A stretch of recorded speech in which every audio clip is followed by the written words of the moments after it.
A very pleasant good morning and welcome to the Bucks County Curling Club for this beautiful Sunday morning draw.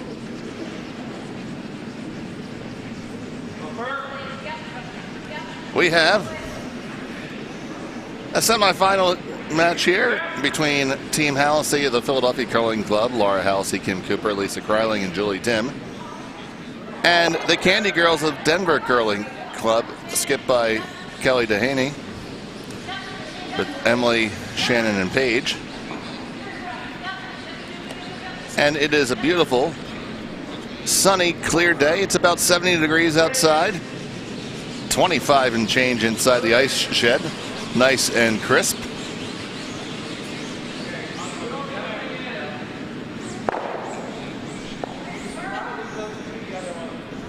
And we're underway.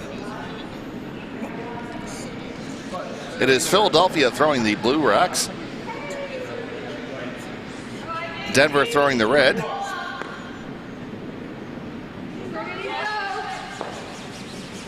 And it is Philadelphia that has the hammer. They have the last stone advantage.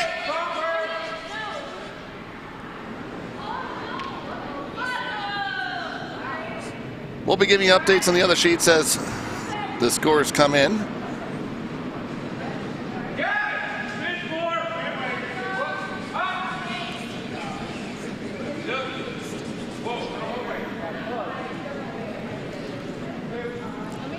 But it's a beautiful day to watch some curling and enjoy a morning beverage.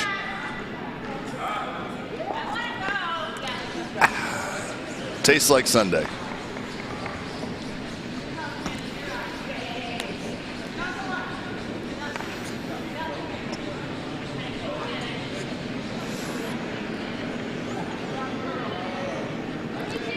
It is Denver Curling Club sitting one in the house. It is well undercover, but that guard is pretty high, so Laura thinks that she can get Lisa to get her way in there. Plenty of room there from the left-hander's heck. It's a slightly better angle.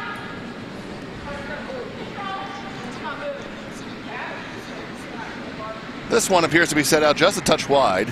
It's got some curling to do. Also has some slowing down to do. It's going to end up going through the house.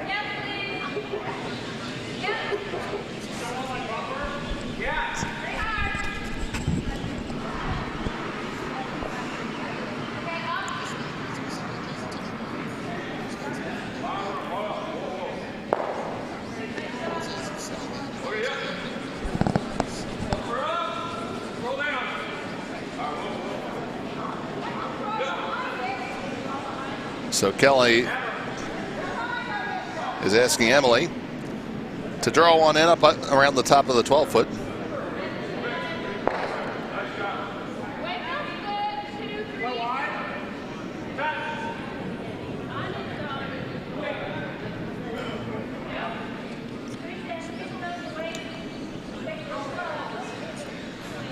Trying to drag it some now for weight.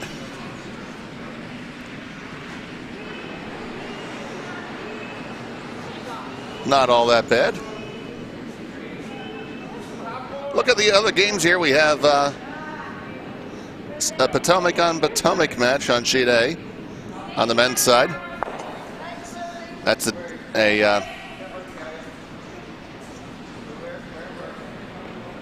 C semifinal, I believe. These are all C semifinals, I believe. And on sheet C, we have Matt Pring from Bucks County Curling Club. And he is facing Jim Barch from Plainfield. And in sheet D, we have Lori Dunham and Leslie Dutt. And they are going up against Monica Lynn from Bucks County.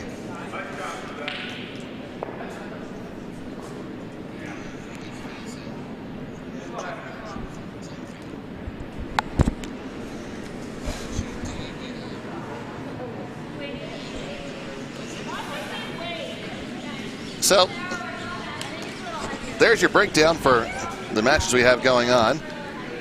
I'm Dave Schmel, and I'm joined here by my cohort in crime, our engineer and the soothing sound of Bucks County, Ian Alexander. Hello, Ian. Good morning, Dave. How are you, buddy? Super fantastic. Always count on you for a super fantastic. Well, that ice out there looks slippery and hard, Dave. I understand it's also about 25 degrees. I bet you would know. About 24.3 right now, actually. But ooh, chilly. Good thing I got a cup of coffee and a banana and a French toast stick and a sticky bun. Oh, that's quite the balanced breakfast there. Yes. All I need is some whiskey in that coffee to really properly make it. That would probably improve the dulcet tone. Or you could do what Harry Callis did to deepen his voice and just, smoke cigars, a lot. Yeah. He smoked a part. He was a fan of smoking the Parliament.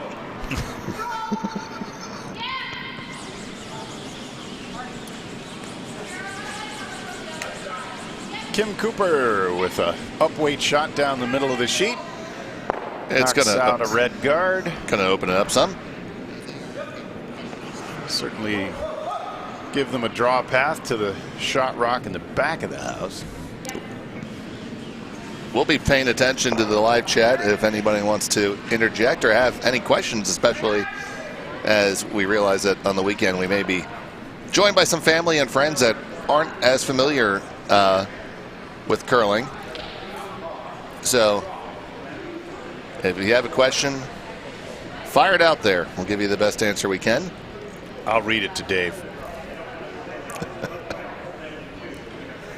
So it's that one in the forefoot that is well buried, and Kelly Dehaney is going to try to make it very difficult for Laura Halsey to access it.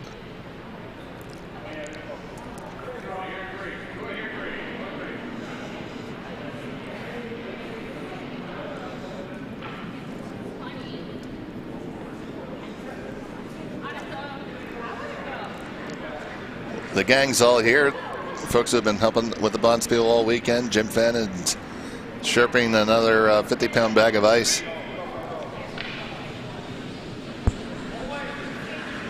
We've had a great job by Steve and Stephanie Johnson. Laura Borden's been a force in the kitchen. She's in there now. We got Cassie tending bar. Greg Danks and Chris Mahoney have shouldered the majority of the ice crew duty. We've had plenty of help from other folks. You know who you are and consider yourself thanked. The Candy Girls have successfully put up a guard just to the left of the center line. So it looks like that Laura's going to try to sneak on in there. Yeah, if this sheet was behaving the way it was when I played on it Tuesday night, that'll curl around there just fine. Question is, in the first end, what's the weight?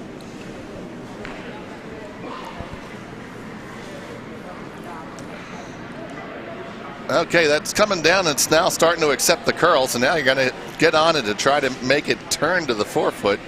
Just going to be a little bit too light. Now they did really have to wait for that to bend, or else all they would have done is drag it straight. So as sweeping makes the stone go further and further along the line it's already traveling, so essentially further and straighter.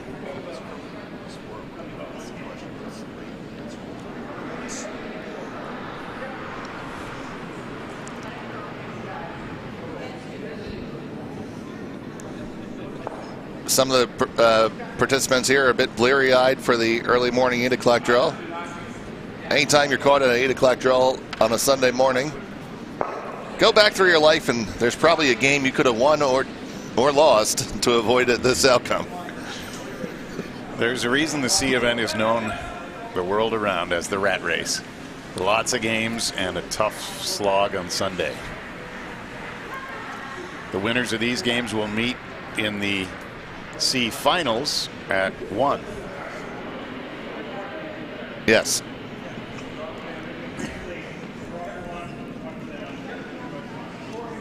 Draw weight shot, perhaps even a guard from the Candy Girls. Sweepers are on it now, starting to curl nicely. Yeah, getting in there to count 2 would be great, but just a guard's a good thing. If you've been listening through the weekend with my colleague and the sage of all things curling, Wayne Anderson, always asking yourself what's your goal in the end and what's an acceptable outcome. And without hammer, forcing the team with hammer to 1 or getting a steal yourself is a fantastic outcome. So either way right now, the Candy Girls have this set up. Now there is the possibility of a quite difficult angle run back. And there might be a draw through the center. But it is the angle raise that Laura is looking at, because she says, this is taking a look at it, say it's a first end, there's no score on the board.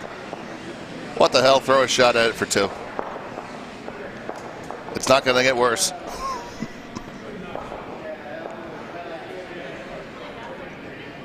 Well, I suppose it could dramatically overcurl and nick one of the red guards in, but that seems well, unlikely. that would be quite unfortunate if that happened. You curl for more than a couple of months and you discover that unintended consequences is actually a thing. Yeah.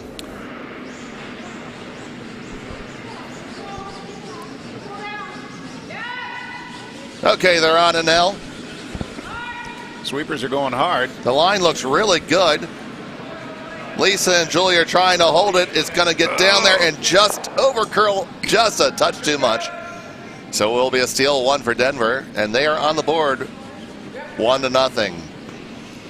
Taking a look around the barn here. Over on sheet A, it was the Potomac rink of Michael Dobbs scoring a single point over their clubmates and skippered by Nick Datlow. Over on sheet D, it was Monica Lynn taking, and Bucks County taking 3 over Lori Dunham from Philadelphia. They're going into the second end. And over on sheet C, it was Matthew Pring's rink scoring 3 over Jim Barch from Plainfield. So that's where we are after one end.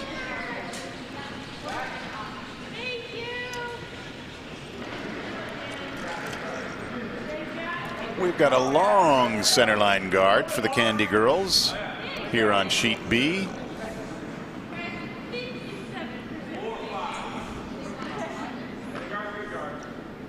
I'm sure that almost everybody knows that if you score in one end, you have to throw first in the next end. That French toast stick smells good. I don't want one. I have plenty of a small amount of orange juice contaminating my vodka. I see.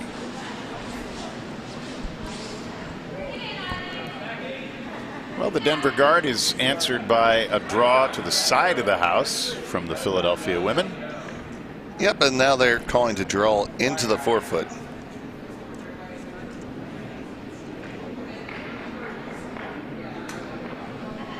And we have 7 viewers, so maybe one doesn't know how things are scored. So Ian, why go over how Rocks score in the house? Well, the most important thing to realize is that only one team scores per end. And that's the team that is the owner of the stone closest to the center of the house. Now, does it matter how close you are to the center, Ian? As long as you're closer than the other team.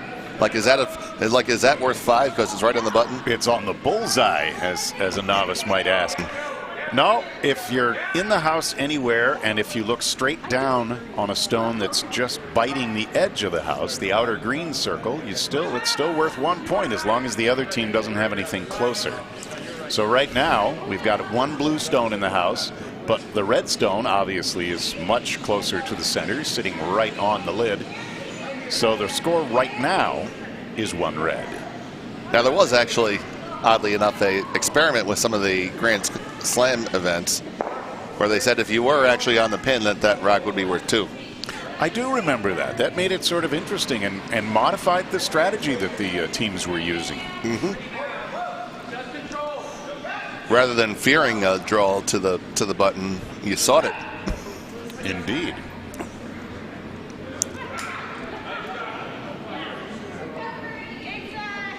Just about everybody curling here would prefer not to have to put it on the pin with their last shot. And we've had several games over this weekend decided that way. Oh, heck yes, indeed we did. We had a skip stones, which is a tiebreaker, where we had one team place it directly on the pin and the other team just about an inch and a half short. It was quite the thrilling event, and we were lucky enough to have it on our featured sheet. I was lucky enough to watch that I got a little excited from the home office elsewhere, and that was a great game to call. it was a wonderful game to watch. You and Wayne and Stuart did a terrific job.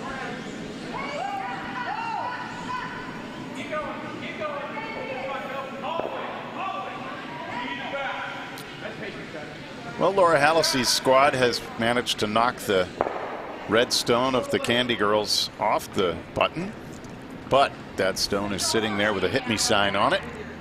They are sitting 3 in the house right now. Now it's possible for this object stone to jam on one of the ones in the rear, so you have to try to pay attention here. Ideally, you would come across the face just a touch and roll underneath cover. Trying to get this to curl just a wee bit more. I think it may actually sneak past, Dave. Yeah, Ian, we found there's one little straight spot there and one little straight spot about 7 feet out on this sheet, having watched it all weekend. Coming in this direction, it's pretty much, and that's pretty much it.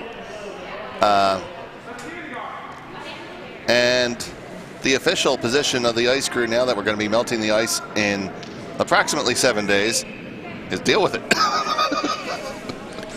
You know, if you complain about the ice when you're out there competing, there's a standard answer for that, and that is both teams have to play on it.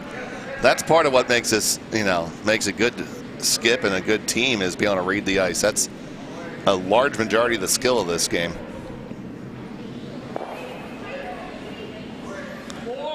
So let's see if they make an adjustment here.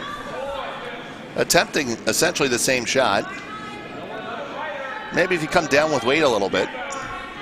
You can see the blue guard out in front. Oh, and they did just snug up the broom some of the house. They brought it in about 2 inches. That would be just enough. Delivery's away. It's still just a touch outside. And they're unable to take advantage of the fact that the blue guard over curled just a little bit, leaving the shot rock exposed. Yeah, right there. It's just a little floaty there, meaning it doesn't really want to curl. If I were throwing a takeout there, I don't think I'd give up the stone, and I'd have the broom right on the stone and bring my team and my brushers into the game and give them an opportunity to help me. Definitely a worthwhile approach. I thought the second rock looked a little heavier than the first takeout attempt. It did, but and that seemed a little bit of an odd choice to me. Now you see it come out here and gonna get right on over there. Sweepers are desperately trying to drag that guard back into a position where it'll cause some annoyance to the ladies from Denver. So Kelly says if twice you don't succeed, try again. Looking for another takeout down the center line. You see, I'd have no problems. Okay, well, this is a lot tighter than the first one, and the brushers are on it. And if they can hold it, they have a good one. Wrecking here is not terrible. And that's going to happen, but it's going to open it up some. Well, Denver has had 3 chances to get at that rock on the pin. And now Philadelphia has yet another chance to position that guard directly in front of the shot rock. Well, where those 2 high guards are right now, it's becoming more difficult to put the stone where Laura wants it. It's tough to make a stone go straight at guard weight, isn't it? Yeah, this is everyone watching who's a front end. You're really important And throwing these guards are really important. It could be a tougher shot than drawing the 4-foot.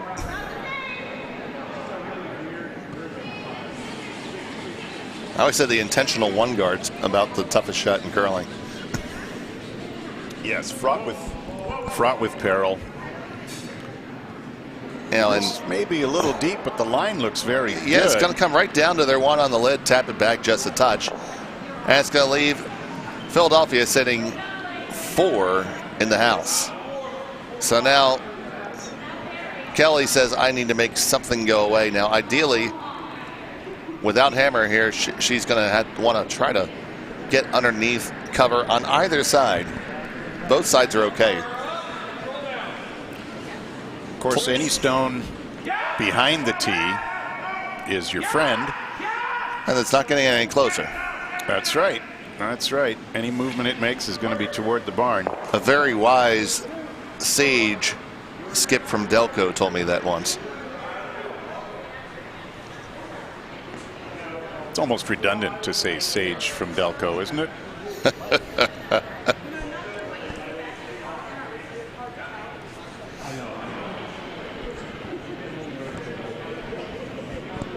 The 4th takeout attempt from Denver. I think we got this one. It looks much, much better. And a little bit of a flop.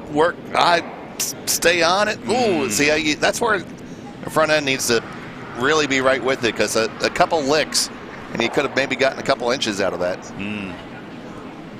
Now this is actually far enough left that Laura could flop to the left a little bit and get behind cover herself.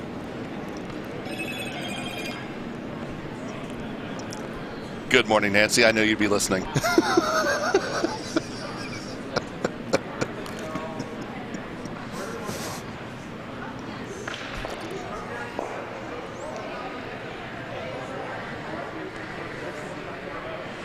For those of you unfamiliar with the Philadelphia area, Delco is a land of its own.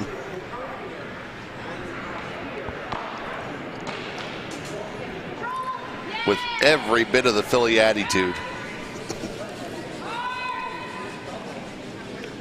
Sweepers are holding the line on this. I think, yeah, time to get off, and then Kim makes a good line call there. It's going to hit, and it's going to wreck into her. Oh, somehow. Snuck right out. Somehow get through there. Definitely in the category of couldn't have done that if she tried. No, never. I don't think you could ever shoot through there. So now I kind of like drawing into that mess over there. Kelly wants to throw a hit, which is sound. I think she might take another look at it and think again, but she's going to find she can see very, very little of those stones. this is going to look a lot worse from the hack. The guard is a long, long way in front. However, we've seen a little bit of unpredictability, as you noted, along that center line there in terms of how much a rock moves. It definitely tracks just a little bit here.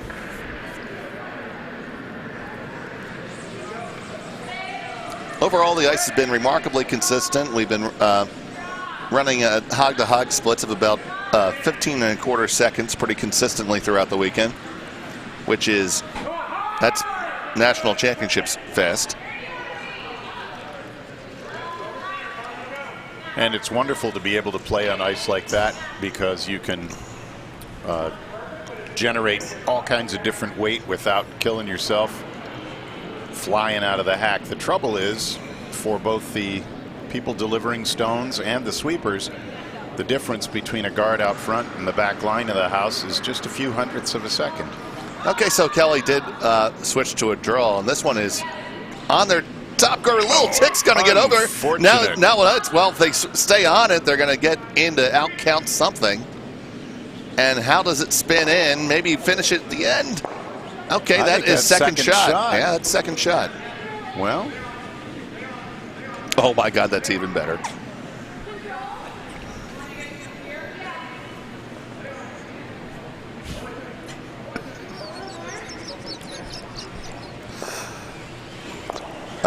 Lisa, Gary, and I have been collaborating on a project for weeks now. there is a thing in her household called the Sunday shirt. Yep. Zach has a shirt schedule. It's gray shirts. You generally get a gray shirt on Thursday, a blue shirt on Friday, a purple shirt on Saturday, and whilst not having the fame and glory of one Tiger Woods, Zach Gary has his Sunday yellow. And he is wearing his Sunday yellows on sheet C. Nice hit by Laura Halsey. Wow, that is outstanding. Snuck it right through the port, and hit for 4. It's going to be 4 for Philadelphia. 4-1. Count 'em up. 1, 2, 3, 4. Good boy, Dave.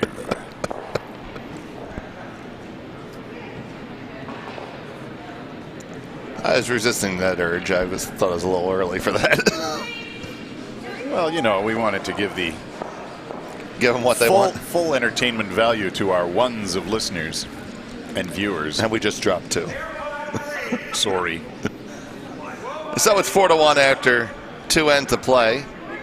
And Philadelphia will be throwing first. Throwing the Bluestones on sheet B in the K&J Magnetics Ice Shed.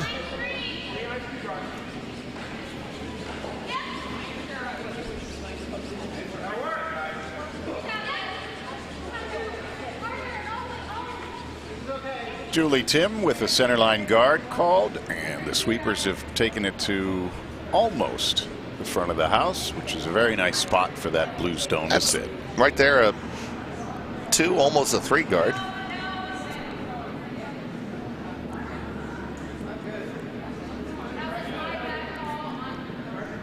If you're not familiar with the numbering system, the guard zone is divided into thirds. Farthest away from the house is a 1 guard. Halfway or so between the hog line and the house is a 2, and closer to the house a 3. Then the house itself, you just follow the stripes down the center line. The top of the house in the green circle is a 4, the white 5, yellow 6, right on the T line, which bisects the house horizontally. This is 7, and then 8, 9, 10 through the back of the house. And speaking of counting them up, Lori Dunham counted up a steal of 4 in the second end. So that game is now 7-0 after 2 ends over Monica Lynn and Bucks County.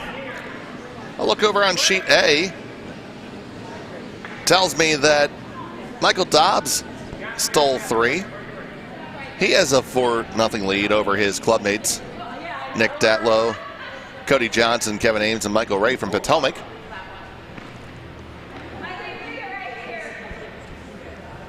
And still looking for a score to be hung on C. We'll let you know as soon as we get it. It does appear. Oh, hold on. That Matt Pring did get a steal in that. We'll just see what the actual score was. As Captain Draw Kevin Brady is throwing one in and throwing actually a very nice draw that's going to come right down to the lid. Because that's what Kevin Brady does. It's a steal 1, so it's 4-0 Matt Pring over Michael Dunham.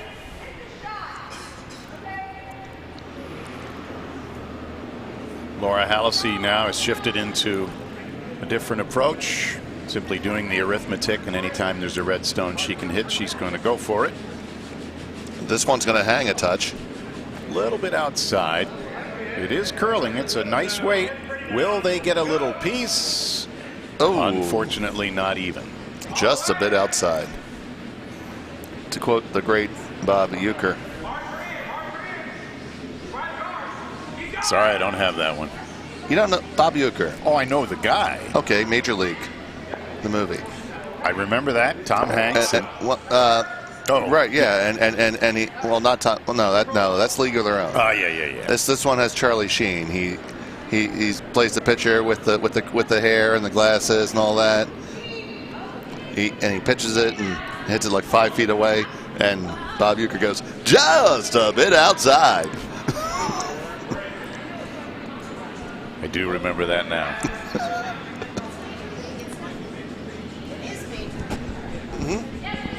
Yeah, Major League, yeah. Let's not. The Major League 2 back to the minors was an aberration. Oh, okay. Potomac, thank you. So Matt Pring's. Oh. No, it's Matt Pring against. That's Plainfield. That's Plainfield. Jim Barch. Jim Barch. Thanks to our spotter, Cassie Dragos.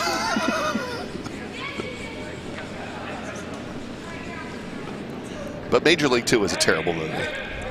A little bit of bad luck here for the Philly squad to try to maintain their 3-point cushion. They were a little outside on one take and a little inside on another. But that's an area where the ice can be a little bit surprising in how much it moves even at weight. Which leads me back to something we discussed yesterday. Changing gears comes with peril. You have to make sure all those shots are shots that are always in your bag if you're gonna change those gears. Sometimes riding with the strategy that's gotten you into a good position, regardless of score, is a good way to go.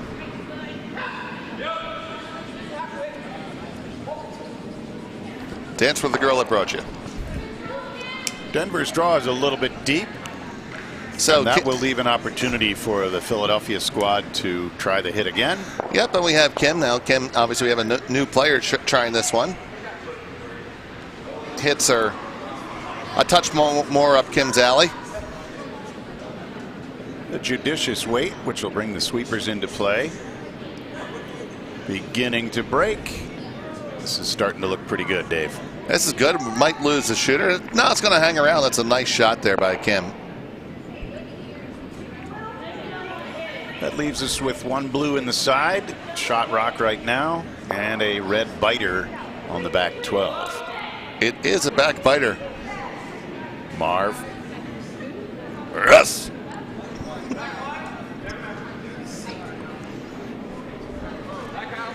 So we have that reference all day.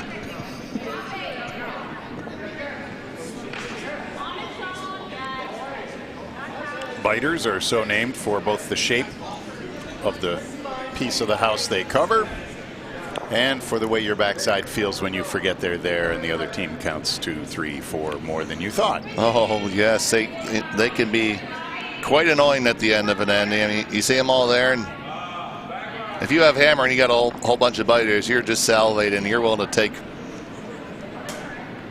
some kind of risk to try to bring all of them back in. It can be tempting. That moment in the end where you give up on the biters is sad. Yeah, you feel like you've abandoned the siren song somehow.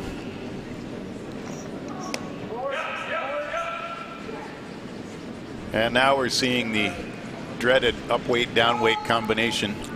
It's awfully difficult to throw a draw or a guard after you've thrown a hit. It is. That's quite difficult for sure.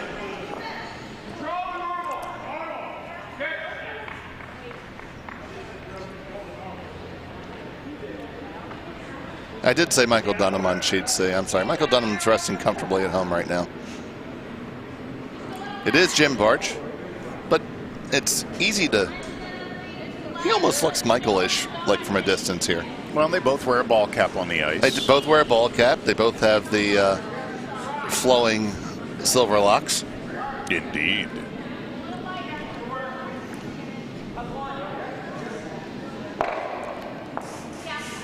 Will this draw from Denver be similarly heavy? No, it's light enough to stick around, it's but light still, enough for, yeah, still behind the tee line. Yeah, for shot stone. So you have two options here right now. If you're Laura, one would be to draw down and sit on it and really play hard for a steal.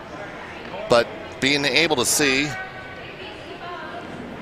a good half of the stone, she's going to play the hit because those stones are placed quite close together. She could get that and clear the biter all at once.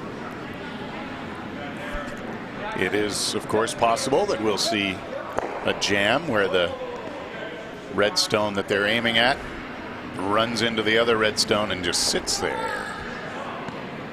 Maybe a touch outside. They're waiting for the curl. The sweepers are accompanying the stone but not brushing. It's starting to come in now. Now Julie Julie get a little piece, I think. just a touch and gonna get it out of the house. Did not. I don't think it spun back in. It's sometimes a little difficult to tell because we are looking straight down at the pin in the center of the house, but we're looking down at a significant angle at the outside of the house. So sometimes on the overhead shot with the camera, it's difficult to tell whether a stone is biting or not, but there's a fair bit of white between the stone and the house there. Yeah, our technical staff made the wise decision to show the entire playing area as opposed to just the house on the overhead. That does leave the angle slightly askew from time to time, but overall it's much better viewing this way. Good job, Ian. Oh, gee, Dave, thanks. All right, so Kelly's going to try to lop one in there underneath cover. And we've taken the mimosa fairy out of the bottle. Never get that back in. Denver is sweeping like crazy for weight, trying to get that red stone to touch the house. And they're not quite going to get there.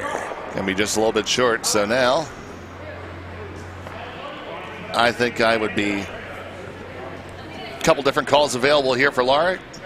Can take out the remaining counting stone in the back of the house, which often you don't chase them.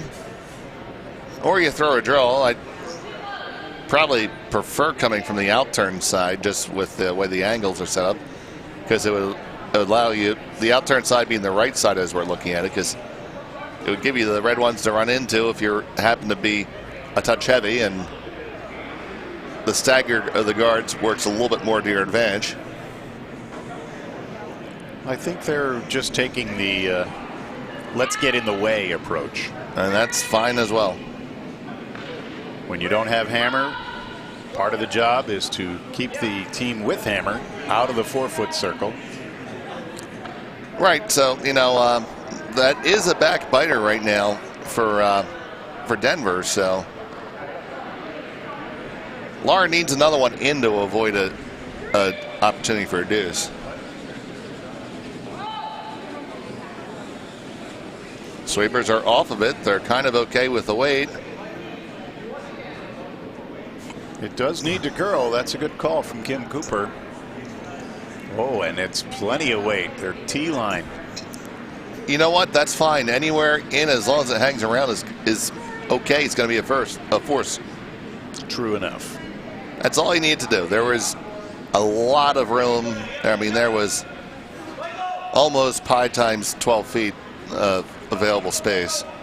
And now the ladies from Denver are looking at a draw for one. Pretty close to impossible double. So the biter in the back is now bid adieu. I think she's just trying to draw here.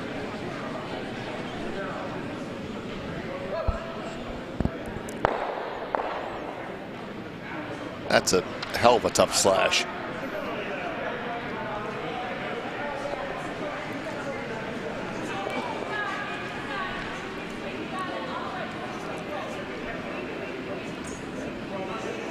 That's a draw weight slide.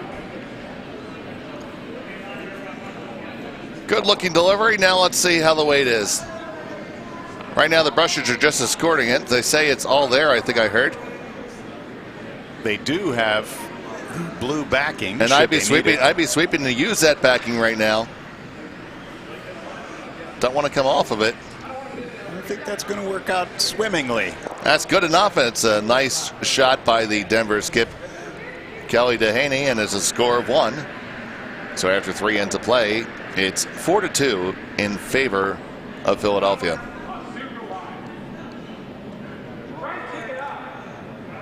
All the other sheets are still working on their third end, and we will fill you in on how it goes.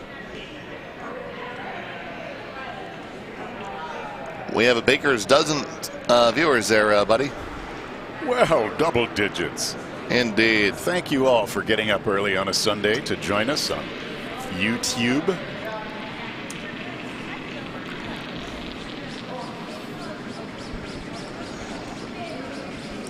And some of us, feel like we need to observe the Lord's Day, so I'll begin a curler's prayer.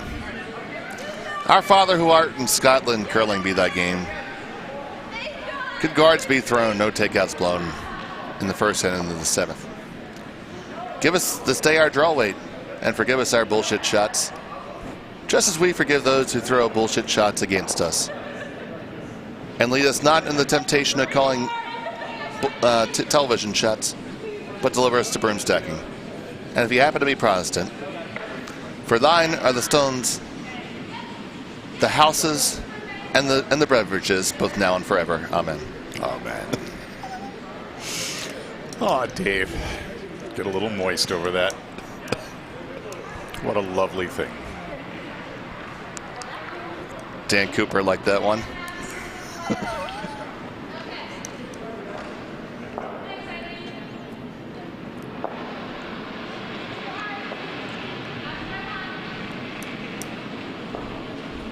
Laura Hallisey using the let's annoy them a little bit technique.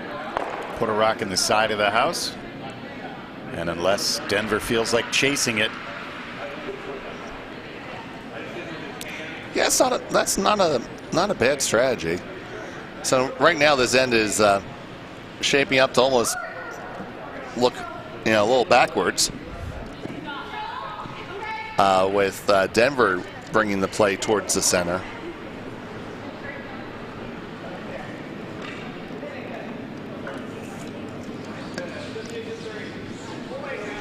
Okay, Julie Tim has got a good look at this one. Now we're down that same line, but it looks like it got started in a little bit off the release. So this is going to be there. Laura was calling for sweep almost immediately. Nailed it. Just about on the nose, a little bit of a roll, so the other team has a different look.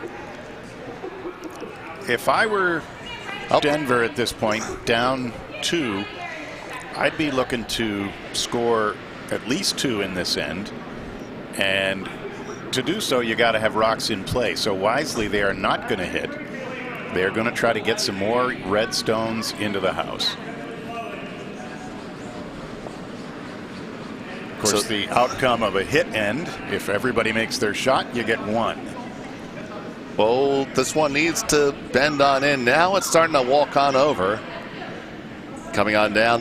Looks like it's going to move it a little bit, Dave. Oh, just I'm wrong. A little tap, and that's a fine outcome. Very, very nice. Now Laura is going to ask Lisa to hit this. The other option, of course, would be to draw down on it. Of course, on the other side of the 2-point difference, Laura's team does not want a busy house. And this one is trying to get over. It's gonna catch. I think it's gonna pick it clean. Wow, very, very nice. Very, very right nice. over the top. Very good.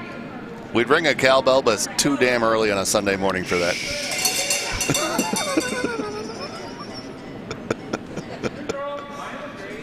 Thank you, Jimmy.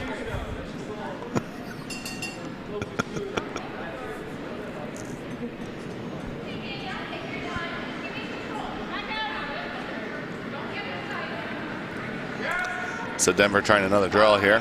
This one looks to be a touch hotter. I was thinking the same thing. It's got some serious curling to do. It has taken the curl. It's going to get over to the backing and stick around at will. Pretty close to the nose, but that little bit of separation may be all that Laura needs. Yeah, and that's Laura's going to ask Lisa to throw a similar shot. Now here you're looking to come across the face and pick it out the other way, I would think. Yeah, that would be ideal. But even if she noses it and loses the blue in the back, that stone back there is probably worth more to the red team than the blue team. All right, Julie Tim is doing her best Pat O'Donnell impression. Yeah, trying the mojo, but it wasn't to be. Yeah, jammed in there hard. Boy, that's a tough call there. I'm gonna say that red. Well, It's blue, Ian. yeah. All right. I'm still perfect on these. Well, All weekend I haven't missed one yet. all right. I bow to the master. Although the more I look at it, it might be right. I'm going to say I'm not taking an official position on this one. I see. Well, we got 12 witnesses.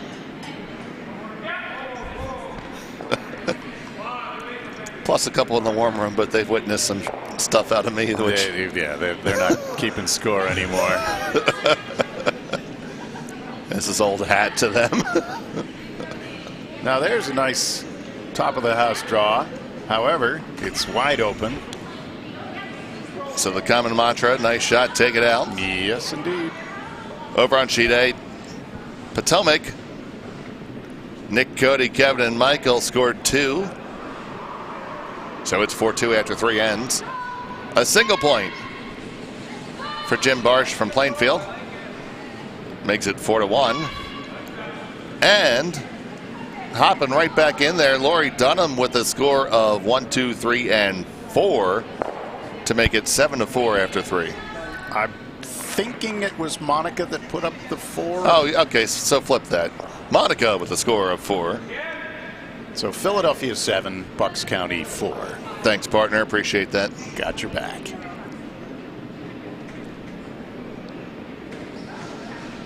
And I have to confess to a certain amount of extra special interest in that game on that sheet, because the woman who just threw for Philadelphia lives at my house. Yeah, and I should probably say I live at her house. You definitely live at her house. Yeah. You definitely live at her house. You definitely sleep in her bed, and it's definitely her bank account. All these things are true.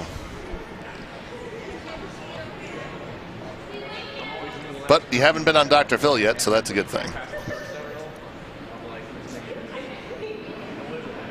That was an amazingly consistent performance from Denver there. The draw almost in the same spot.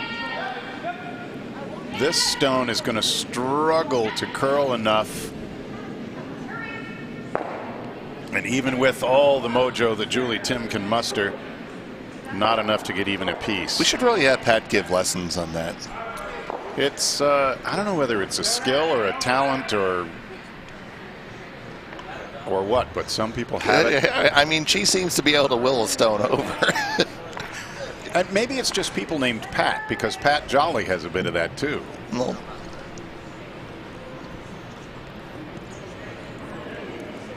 anybody else should simply carry a little bit of pocket lint to drop on the inside edge of a stone that needs to curl a little. all right, so Denver's going to look to guard this up here. They are sitting 1, touching the button. Michael Dobbs emphatically calling for a sweep on sheet A. Make a takeout and jam, so it's going to be sitting 1 for Nick. I don't know if you could hear that from the ice shed, but the question, was I that narrow? Yeah, Mike Sell, like, did I miss that? Was I that narrow?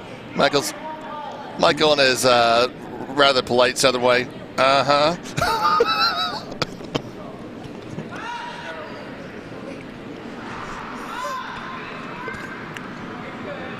This looks like it's going to curl up and serve the purpose rather well. Well, unless it's a bit deep. That's not so bad, though. You're going to line it up good. That's going to be a tough double. They're almost going to be frozen. Yeah, you got to hit it really hard, a little off center. You're quite right, Dave. And she is going to task herself with that. Now, ooh. you hit on that side, that's the side that's easier to make it for sure, and you're going to run into your one in the forefoot with your shooter. But what happens to the rock on the top of the button? Does it come back and knock out the one in the back 12? Now I think it makes it past. Okay. Let's stay tuned and see what happens.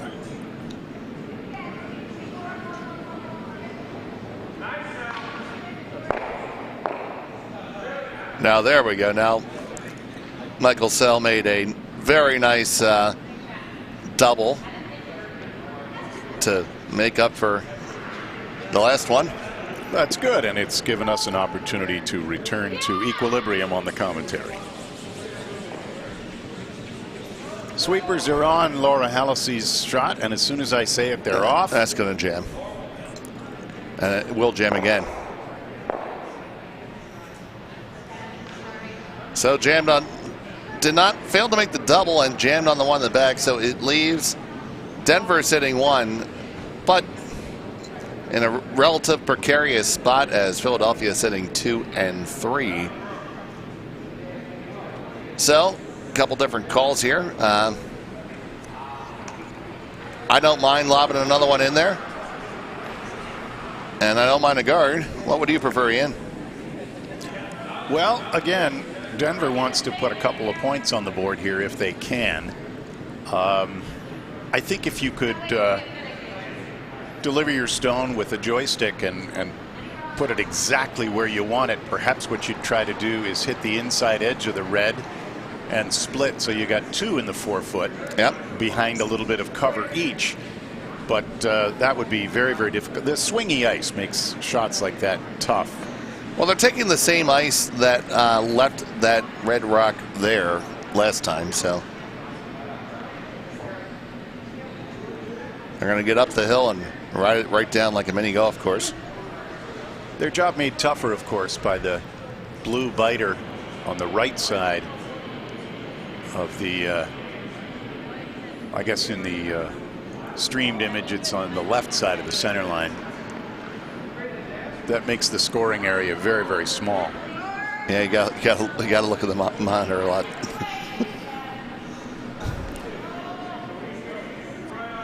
This is curling over, and if it has the weight, you know, it's going to be a good result as a guard. Okay, so Laura can see 3/4 of that stone on the outturn side. Having scored in the last end, Denver is out of stones now and must watch as the 8th rock from the Philadelphia team. Nice double takeout by Zach Gary on sheet C.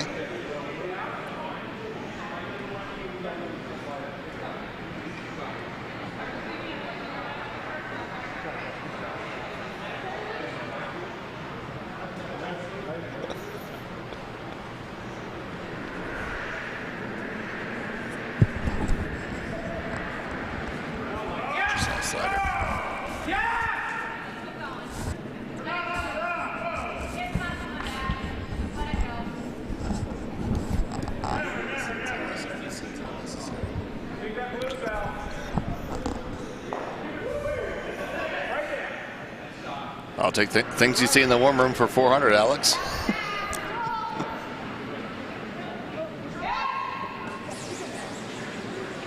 All right, so Laura's got to get past the first guard. She's past the first one. Now you got to get past the second one. Got to go. You got to hurry. You got to go hard.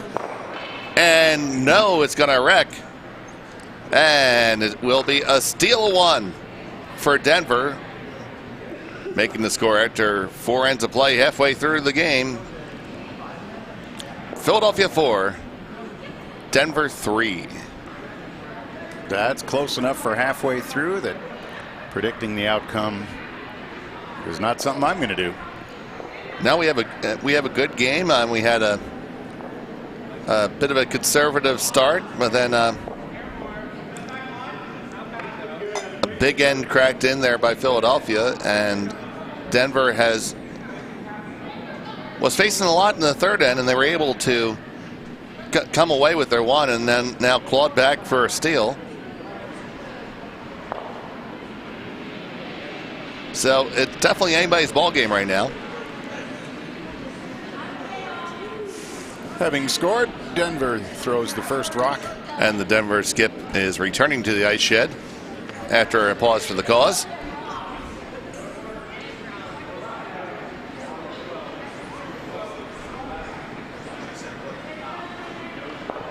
Slightly over curled on the center line guard. Still touching the center line though, and in that 2.5 area. So a well thrown shot. I'd score that as a 4 if I had to.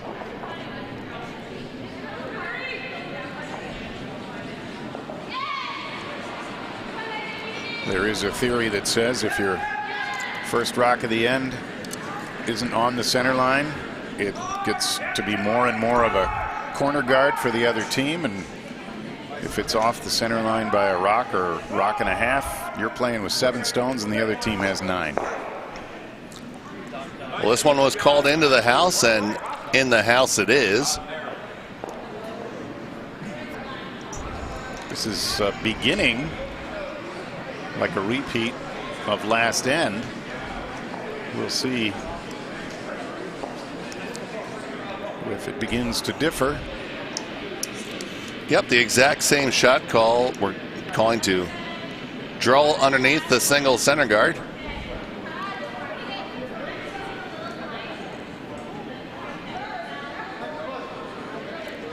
This one's starting to over curl. It's going to be on their own guard. Wisely calling to stop sweeping. Oh, there is that corner guard you were talking about. A little tight to the house, but on the swingy ice, not as big a deal. Julie Tim in the hack for Philadelphia. About how long has Julie been curling, Ian? I want to say that she just finished her 5 and under. All right. About 14 months ago. So I'm going to guess she's in her 6th or 7th year. Well, this draw is coming underneath of that center guard, but unfortunately is going to find its way out of the house. A little bit too hot. And I'm going to get this right. It was a score of 1 for Lori Dunham on sheet D, making it 8-4 in favor of Philadelphia, which means if this were to continue, it will be a happy Alexander household.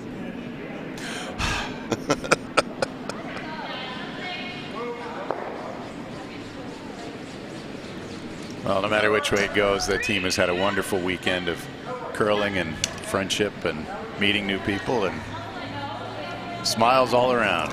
Yeah, yesterday when I had Wayne and Stu Anderson in here, and they had 2 sheets with their family in it. So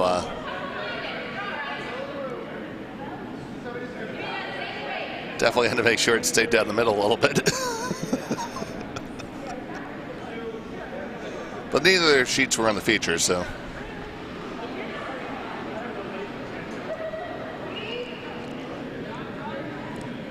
Now a draw 8 from Lisa Kreiling. Looks to be just a little bit wide. It has some curling to do. Yeah, it may have a little bit of that extra pace they've been suffering from as well.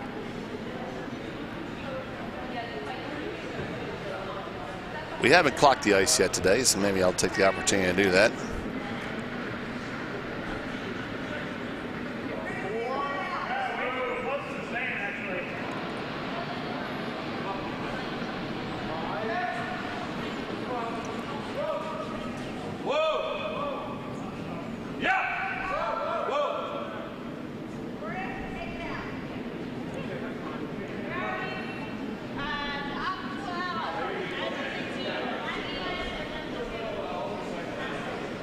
That looks like it's getting awfully close to that center guard there, Dave. Certainly is. 13 and a half. And it's enough to promote a stone a good 12 feet. So that's kind of what I was hoping they had done with the second shot. Once they realized it was a little hot and curling a little too much, if they'd let the brooms come up a bit sooner, they might have got closer to the nose, but this has turned out rather well. No deliberation here from Laura. She goes right to the takeout, and it's on the way. Needs to curl over a little bit, and oh, just going to be a little bit on the outside. So Denver is going to have an opportunity to set up another steal right now.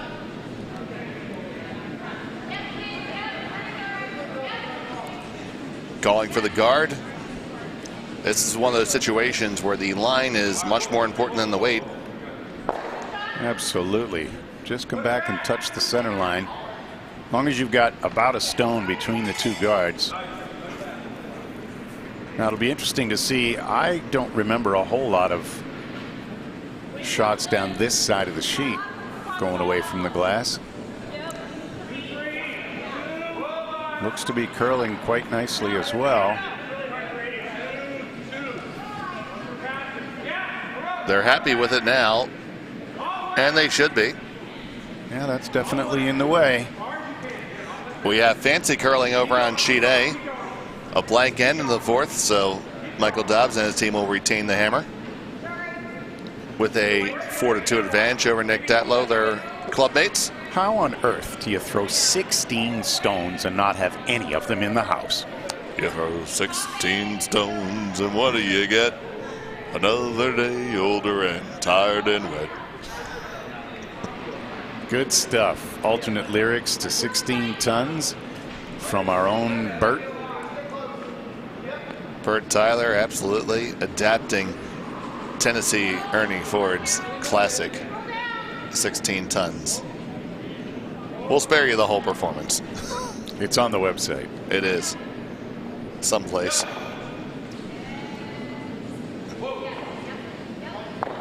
Wicky wacky wick, and it's going to open it up, but if not, but will. That was actually a very nice uncallable outcome where she ticked the long guard a little bit off to the right and then knocked the other guard into the house, into the top 12, but opened it up. So we're going to have a guard coming back here.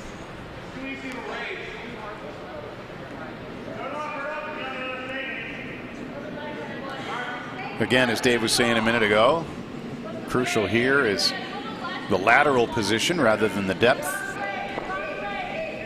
Got to get something in the way to protect that shot rock in the house. It appears to have weight for the house. Now it's curling. Finish it just a little bit, and that is another well-thrown stone. Beautiful place for that rock. Over on sheet C, a single point for Matt Pring. Makes it 5-1 in their favor over Jim Barch and Plainfield Curling Club. All games now playing the fifth end. Laura Hallisey asking for an upweight shot from Kim Cooper. We're on and off. That's usually a good sign. Now we're back on it. Here we go. Run it back. Get the double. No, just a little bit off. Needed to curl just a hair skosh. more. A skosh being an empirical unit of measurement here.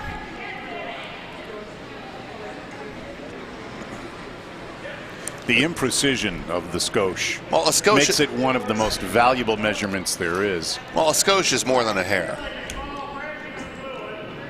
But probably less than a tad. Yeah, but also more than a bit. It's a skosh. Well, yeah, I think of it as a little smaller than a bit because the skosh is almost always preceded by just a. That's true. But of course, if we had 8 bits, we'd have a bite. True.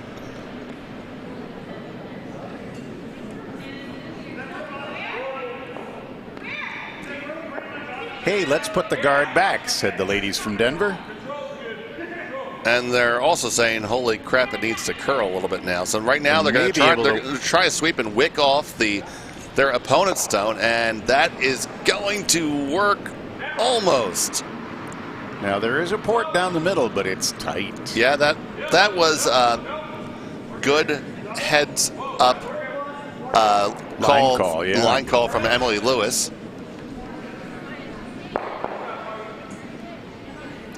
You had to be ready for plan B. That's a crucial part of calling line. So the port through is about 1 3/4 stones. I did not expect to see that handle. This is not the turn that I would personally select. The way the guards are staggered, I'd rather curl past the high one and then get inside the deeper one, but it's ultimately whatever you feel comfortable. Well, and now, Laura's looking at it now. She's saying, She's been looking at the ice for an hour and calling the game. I think she's getting ready to take the other turn.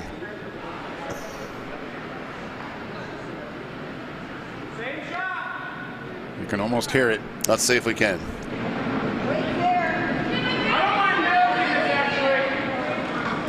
There we go. She's choosing to make that adjustment. Ding, ding. Dave Schmel with another win.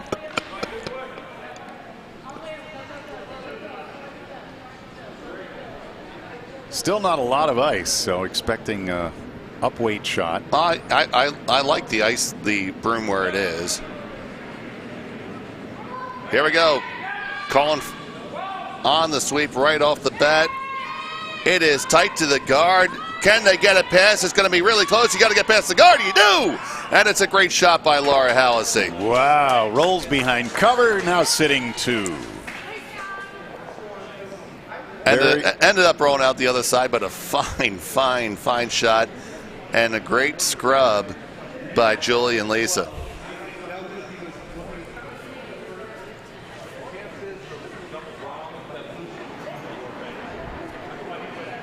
That's a great team shot there. Absolutely. That's a real indication of how this is truly a 4-person game. You need to throw the stone, you need to call the line, and you got to be ready to brush it at the instant the line is called for. Communicating what the weight was, they called out that it was the normal weight right off the bat, giving Kim all the information that she needed to properly manage that shot.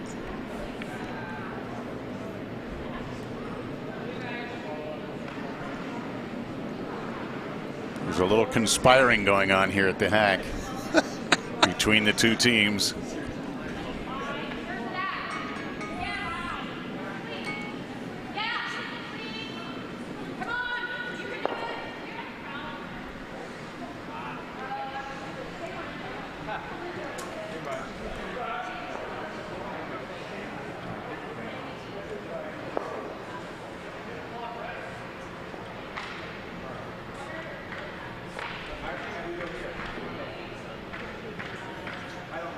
All right, so time for a big shot here from Kelly. Wants to limit it to 1 if she can, or possibly eke out the steal. There's still lots of cover to use. Trying to stick one in there. I'm thinking I would have taken a little bit less ice, but I think the call is actually a little raise. Well, then good. She's right on the guard. And they have the raise. Do they have enough weight? And they will drag it to be second shot. And sitting open with a much bigger access port.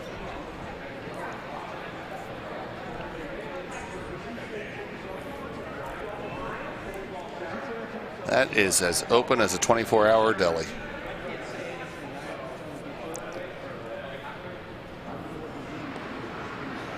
You know, a place like that wouldn't even need a door. I always wonder, why do they put locks on casino doors? Probably part of the standard contract. Yeah, it's until they go out of business. But I built the very greatest casinos. They would never go out of business. Well, maybe that's what's the commonality shared by casinos and delis. Locks. and cream cheese. Okay, the brushes are on. This one is well past the guard. It's going to be hit and stick.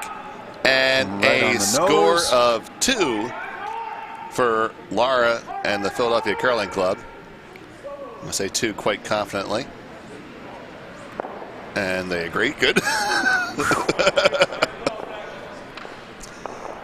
Making the score after 5 ends of play, Philadelphia Curling Club 6, Denver 3.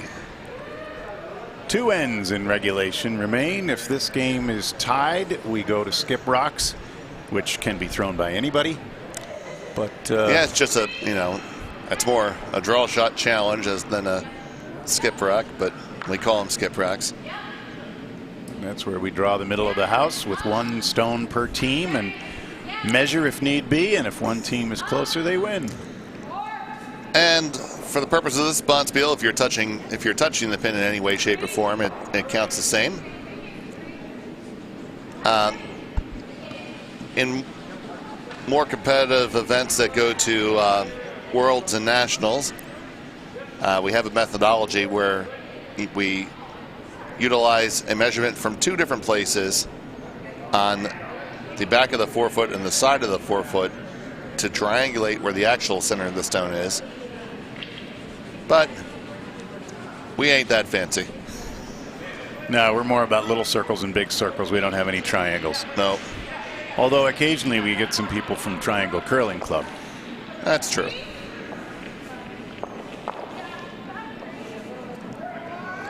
Denver looking for a corner guard.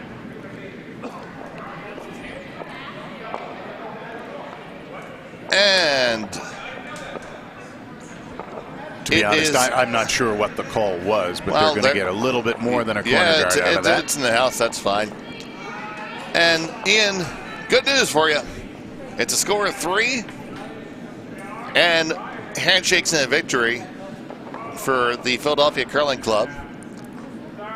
So congratulations to Lori Dunham, Leslie Dutt, Lee Alexander, and Nancy Kimmins. Aren't you impressed I did that right off my... I'll tell you what, you are the man. Hey, Many Beers O'Donnell is here. He's got his shoes on, too. Good boy. I got a present for you, Many Beers. You just stay tuned. Get it for you between draws.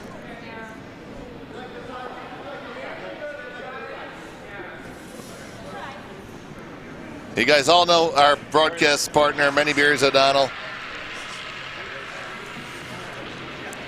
It's part of the Sounds of Sunday here at Bucks County. And good morning, Many Beers. Good morning, Dave. Good morning, Ian. Good morning. Now we can have finals.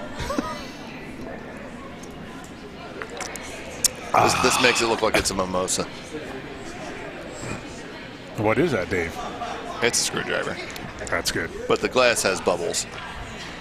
It's elegant. Pinky's out.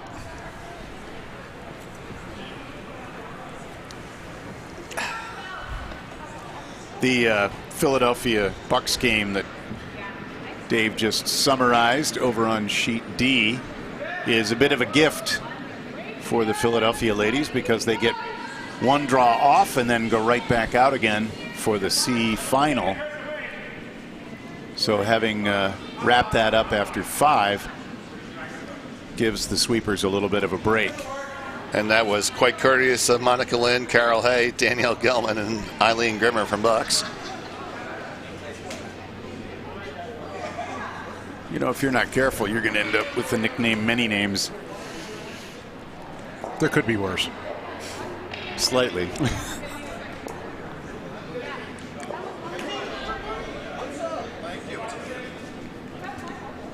Over on sheet A, it was a score of 1 for Nick Datlow. So that tightens up that game. It is 4-3 after 5 ends of play. It's Datlow versus Dobbs, both of Potomac. And Datlow has set up a center guard with 1 nicely buried underneath. So It will be Michael Dobbs chasing just a touch to start this end. Playing here in the sixth end. Important to score in the sixth end, isn't it, Ian? It is, because you want the other team to have hammer in the seventh, so you can have the hammer coming home in the eighth. This is turning into a busy end. And I'm thinking that at some point, the Philadelphia squad is going to want to clean things up a bit. And here it starts. Lisa Kreiling throwing a normal weight shot here. Going to try to run their own in. Got to curl a little bit to get a piece of the blue. It's going to come up she's got nicely. Boom, That's boom. gorgeous. It's a fine shot. Curling in the room.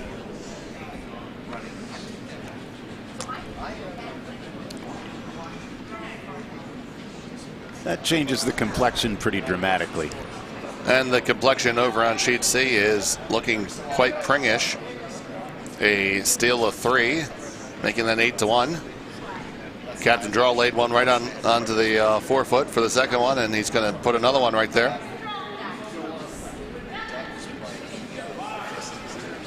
Foul 6 is the call.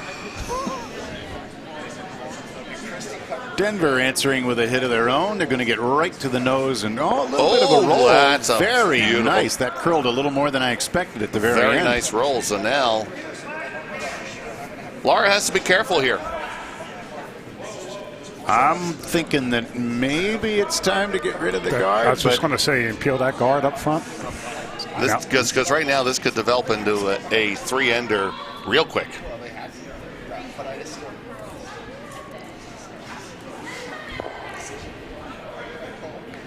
looks to me like the call is to hit the blue and lose the red behind it and maybe squirt the blue over toward the middle of the house.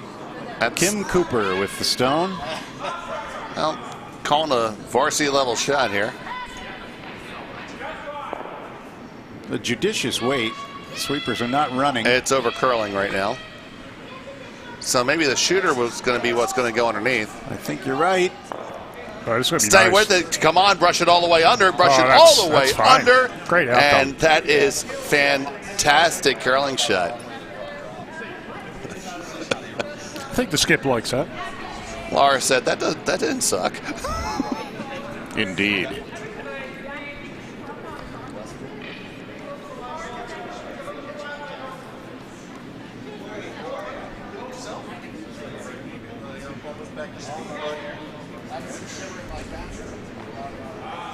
All right, so I got to have my tutu on in an hour. Oh, do you? Yeah. That's good. a what?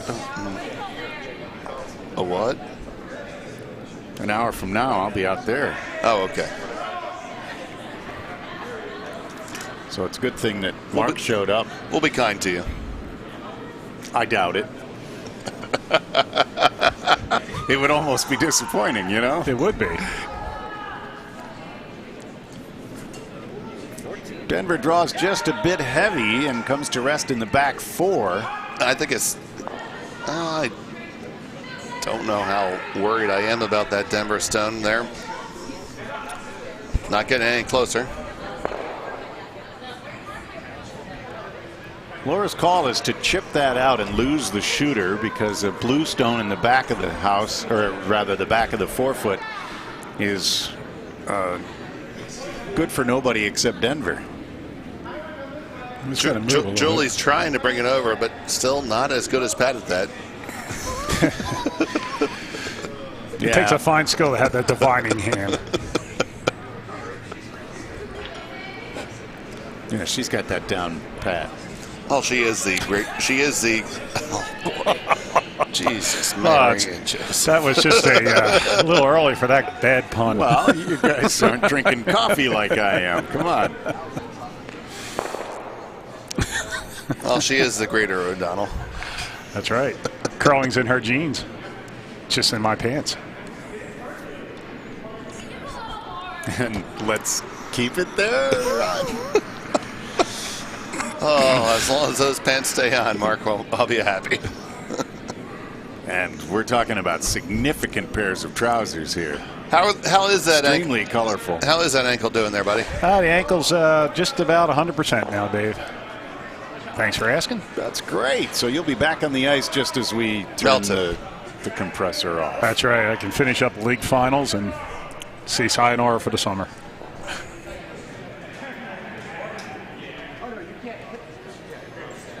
But your ankle will be in good shape for all the summer projects. That it will be.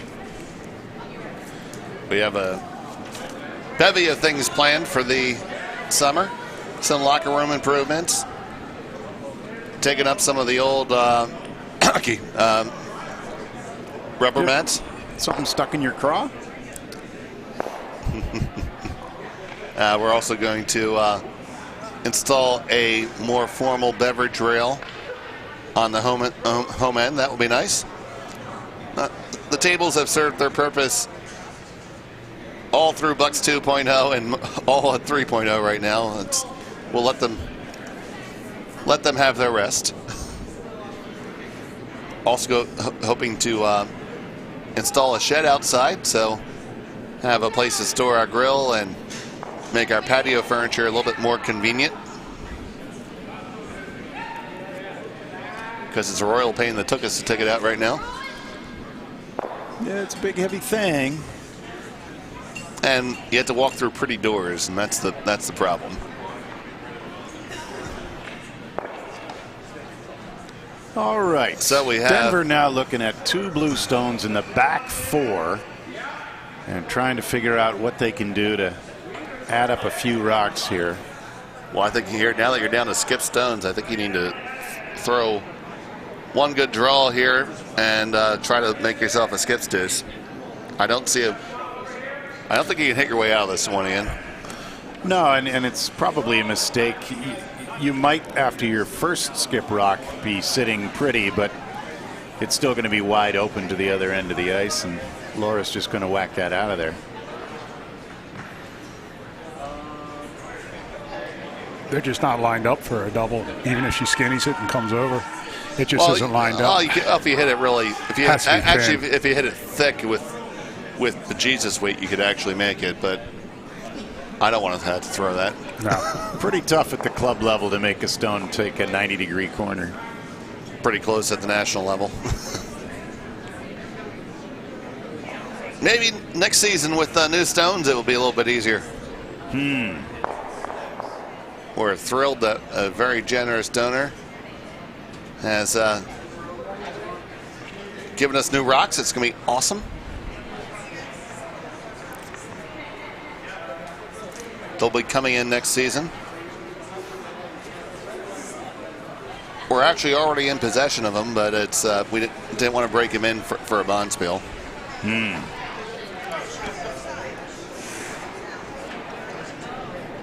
Instead, we'll break them in at the next bond spiel. Well, we might have a game or two before that starts. I hope we do. Well, you want to worry about the green ice not curling. The stones will take care of it for you.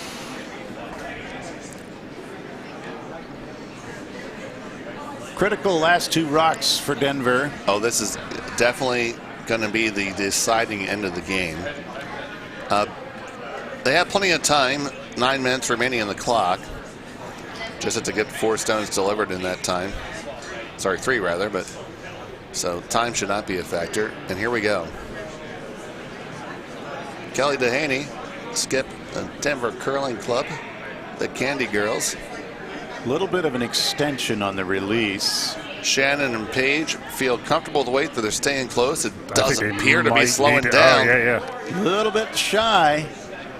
The line's looking real good. It is looking really tight. Let's get it by the guard. Now will it settle? That is a... Just might have went a hair too much. I'm going to say that's shot. It's shot. It's a fantastic effort. You can see a good deal of it. And the advantage that Laura has here is she can actually reckon her own and still get it. Yeah.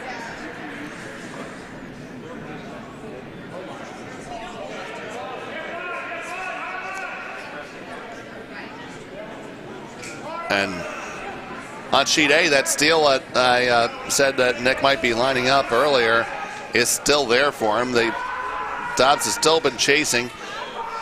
Sweeping really hard and going to get sneak past. And Michael Dobbs throws a fantastic draw to the button.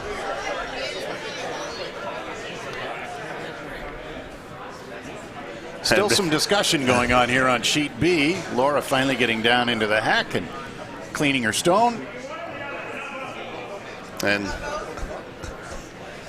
the back end of the Dobbs rink is sharing a smile and breathing a sigh of relief. Laura sliding out. All right. She's got a little less ice and a little more weight. It's got a lot of moving to do. Just hasn't broken yet. It appears to be Will now. it come over? I think it will. Will it come over? I don't think I it's think going it's to get to the red I think it's on rock. her back blue. Well, I think here it comes but now. if it gets not to enough, nose though. or just No. inside, it'll out count. Yeah, That's but now not a you bad got. spot. I think you got a shot for 2 now. Boy, Dave, you might even have a shot for 3 if you hit it right here. Come across, knock that other blue out. I think so. Mark, it's there. It's there. You need a big brass set of them to try that. Sunday morning, you got to break big brass. Got to bring it. I think I want to score my 2 here in the 6th end and keep the hammer where it needs to be. And you miss this and screw this up and give up a steal, you're done. Well, do we agree that it's 1 red? Yeah. I don't know. I think no. I do I guess think if you hit the outside of the blue, you screw it up. Yeah. if you hit too far on the inside of the blue stone on the left of the broadcast, if you hit too much on the inside, you could actually knock out your own, lose the shooter out the side, and you're going to give up a steal. So I think this is, I believe they think that they're 1 and they're going to draw for 2. Going with discretion being the better part of valor here. Final stone in the 6th end for Kelly Dehaney. The Candy Girls Sweepers are not even interested. Well, every time I say something about sweeping, they decide I'm wrong. Yeah, but we're doing directional stuff. It's got to go. It's got to go weight-wise. Now they got to go. They're on it hard. Got to drag it down. Got to get to the lid. Do not want to tap the red, though. You want to get there, tap the red. right? You want to get there and just stop. Get there and just stop. That's And a fine just shot. Stop. Wow. That's a What fine a shot. shot. That's a great shot. That's gorgeous. That is a great throw by the Skip. So it's 1 for sure. And they are going to take a good long look at that. Just go get the stick now. I got no idea. It will be a measure. Between those two. Yep. Dave, what do you say? You're perfect. 2 red. Yeah, I'm going to go red. Although I'm not as sure as I've been most of the weekend. This one. Oh, come on. No, this one's pretty close. Back yourself here. All right, 2 red, damn it. All right. Have a little spine. It's a crucial measurement here. I mean, Oh, this is going to be a big part of the game. Skip Rock coming down on sheet C. It's going to be a draw for 1 for Jim Barch. Trailing by a boatload.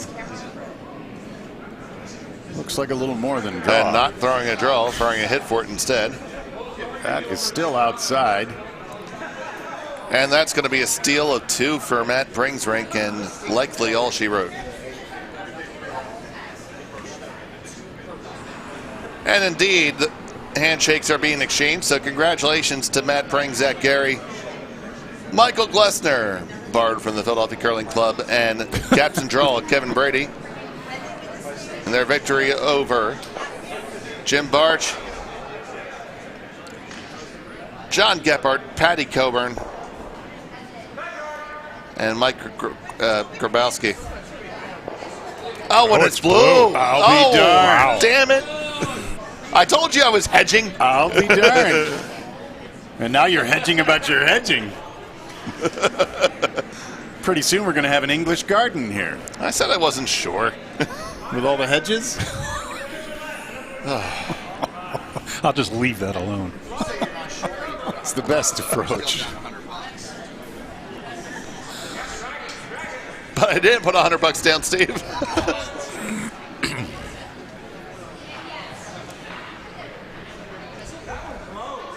We're joined by Jay McMoylan.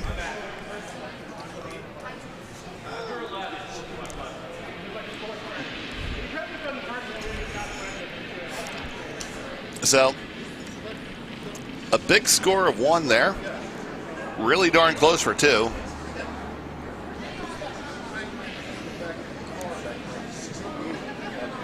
I'm going to go back to the video and review that.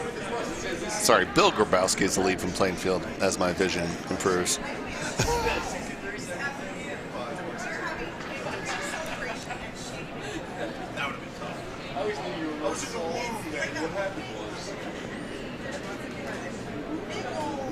So the center guard goes up for Denver. Draw Calling to the side now for Julie Tim. Absolutely trying to be in the house here.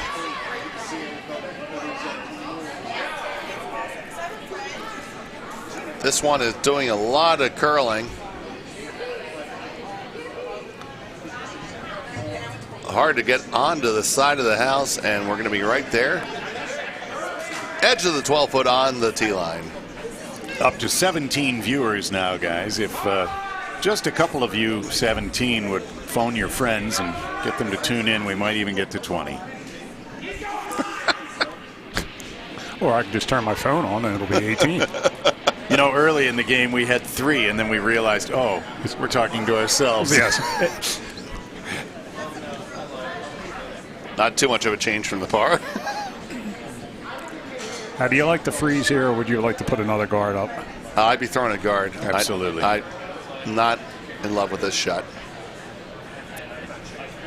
Freeze is very difficult on fast or swingy ice. On fast swingy ice, that's a very difficult call. And our rocks have a good amount of spring on them, so they had to be really welded on pretty good.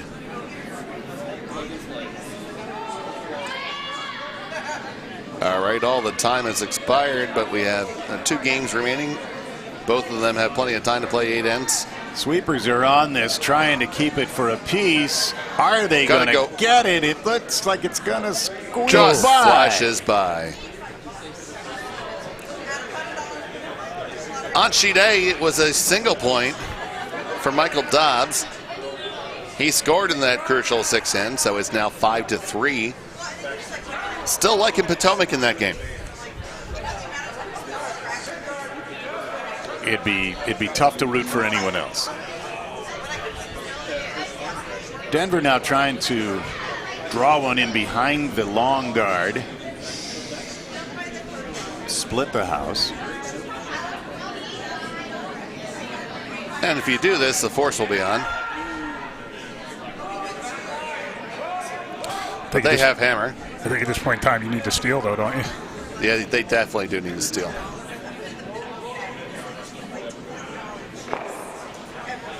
Well, I don't know, Ian. You play hard for the steal here, or do you try to force your way through it? Well, I might be looking to steal one, but I'd still be guarding. But well, they do have one under a very long center guard. And of course, on again swingy ice, the longer the guard, the less it's there. Yep. So that stone should be accessible to them. Looks like the plan is for Philadelphia to come down and sit on it. Lisa Kreiling with a draw shot. It's got a lot of curling to do, but they tend to do so at the end. Yeah, I don't A know. little bit hot, maybe. And that's going to skid her back to the back of the to the 8-foot. Second shot. Sitting 1 for Denver right now. But that's just a catcher for another red stone. And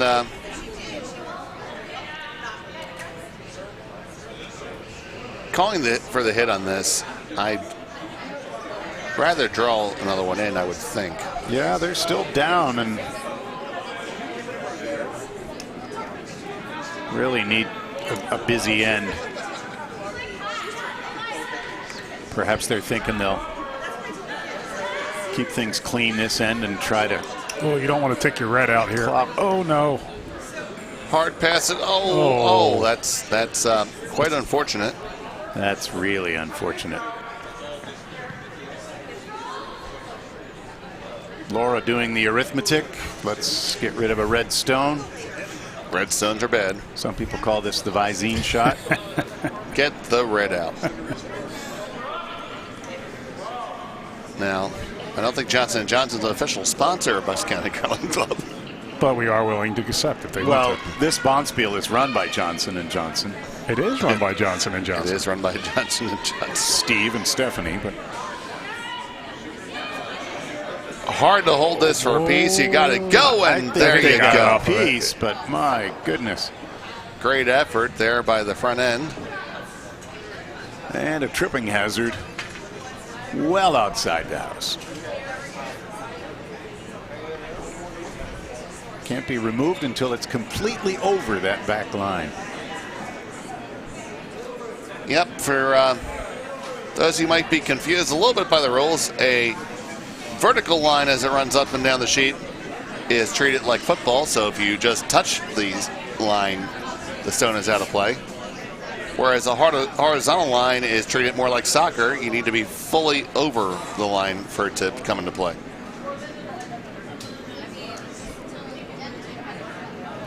Which is more about soccer than most Americans know. Looks like here they're just going to try to come down to it. I think it's a better call for Denver. It's got to go. And it's going to stones start in the over house. curling. At this point in time, just try to get it under cover. Sweeping it hard, dragging it down. It's going to be a 2 and now a 3 guard. Still a good stone for them.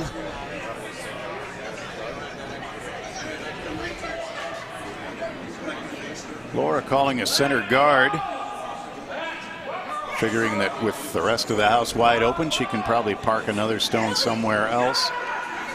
Yeah, I'm not sure how I feel about protecting a rock in the back 4, but I'm pretty sure I don't like it. But you make it, you're going to be sitting 3. It looks like they're going to be. it's becoming a bigger if all the time.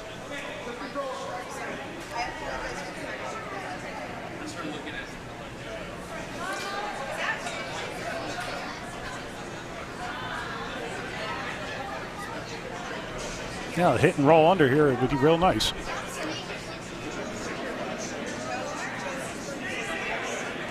Nose wouldn't be horrible either because you'd probably get 2. So, the shot's away. Sweepers are on it. By Skip It Emily is Lewis. moving. It is moving. I think they're Whoa, whoa, looking, whoa. looking for nose. They got the nose. Boom! And they did get the double. Boom! There's a double takeout. Very nicely thrown. To which Laura says, nice shot, take it out. SOP.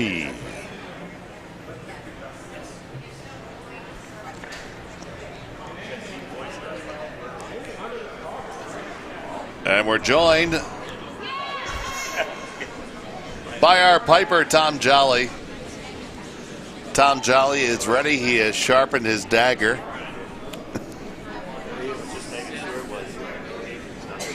Oh, you had to extend that. Very good. Special thanks to our spotter, Cassie Dragos.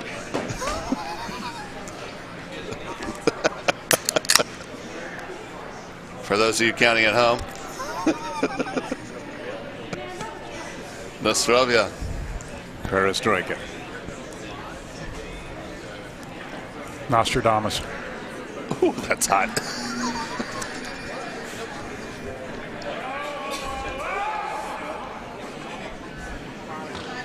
Had to make that one last for a while.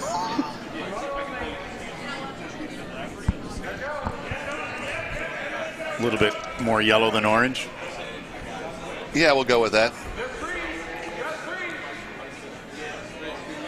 I like this glass. I got it from a resort in South Carolina in Myrtle Beach, and it's got bubbles in the plastic. Yeah, I probably had to clean that. The alcohol takes care of that for you. Hi, they're looking like the draw under here, huh? Yeah, there comes a point where you have to say, let's embrace the guards. I don't care what color they are. They kind of look like navigation aids for a flight to the pin. Yeah.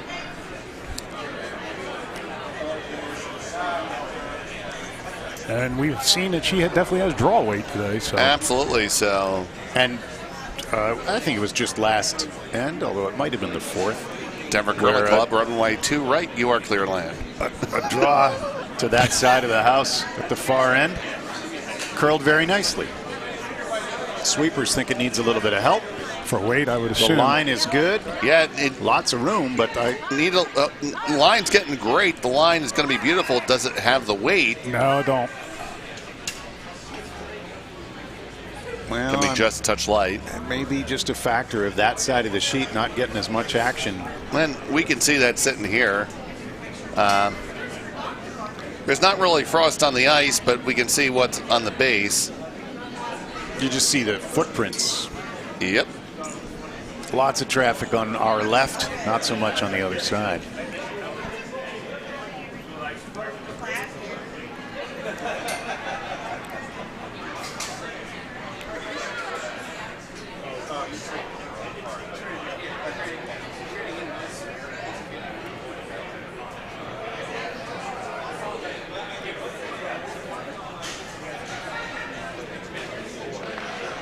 So between ends, many beers, I'm going to go grab your present out of my car. Oh, thank you.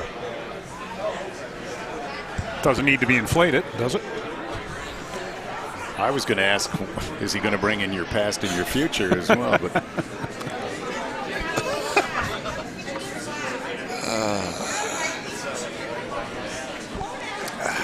you guys just keep drinking what you're drinking. I got the coffee going on here. That is going to be a nice little raise here. A little too heavy. Oh, dude. Oh, it is still It is still Philadelphia sitting 1, 2, and 3, Yeah. indeed. So a long look here by Kelly Dehaney. I think she's going to try to looking at raising the stone she first threw. Looks to be the most straightforward shot, and I think it's what she favors. I'm inclined to agree. You could also raise that one that's close to the center line and come with the intern.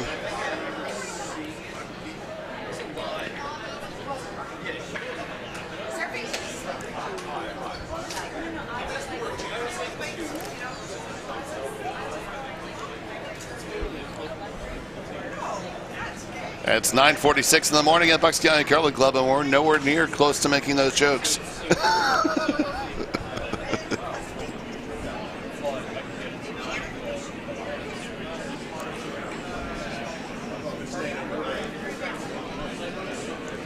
Well, it's a tough decision here. Yeah, I kind of like the tap because I mean, I guess she figures if she draws this way and if she's a hair heavy, she does have backing and it would be shot.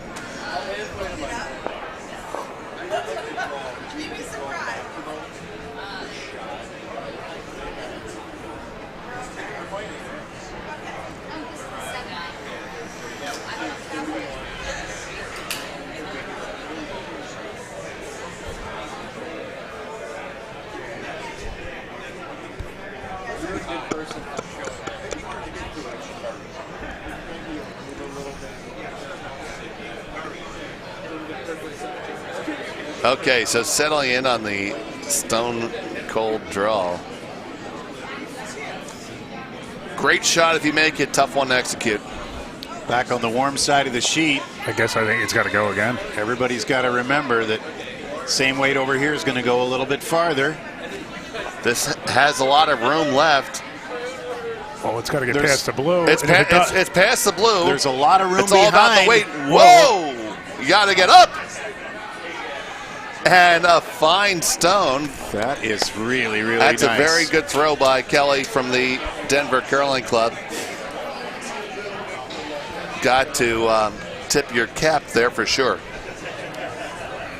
That was possibly the best shot to end up with, but also the toughest. And she took it on and executed pretty well, and there's about 2.5 or 3 inches of that stone hanging out.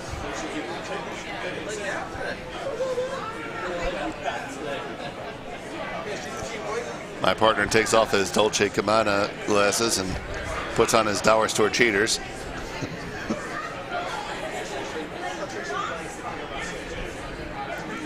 Only the best for Mama O'Donnell's little boy. Ian, I'd be tempted to just take the hammer here. Blow things up. This is her. This is it. Oh, this is the hammer.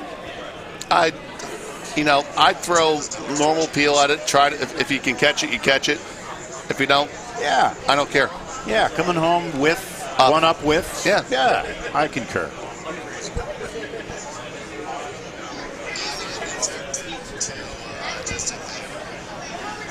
Okay, Mark, you got to turn that. I am. Okay. Nobody wants to hear that again. Have you ever called, sports talk radio? Turn off your radio. Get off the speaker. Time's yours. Here comes Laura, trying to nick the red stone. And she could even just. They're on it right away. Julie and Lisa trying to drag it past. The line looks really close. Caught them off for a second, curling up a touch. I think she's got it. And it's going to pick it out. And That's what a a great great shot. shot. That's a great shot. And that's going to be 1, 2, and 3 for Philadelphia, making a score of 9 to 4. Even the stoic Laura Hallisey is grinning like can be. That's very, very nicely done. And there's your score after 6 ends. And you know what? To sort of echo your point, what was the downside? So they get 1. Yeah, absolutely. There was no downside at all there, buddy. You take a shot at it and execute it well, and now you're in firm command of this game.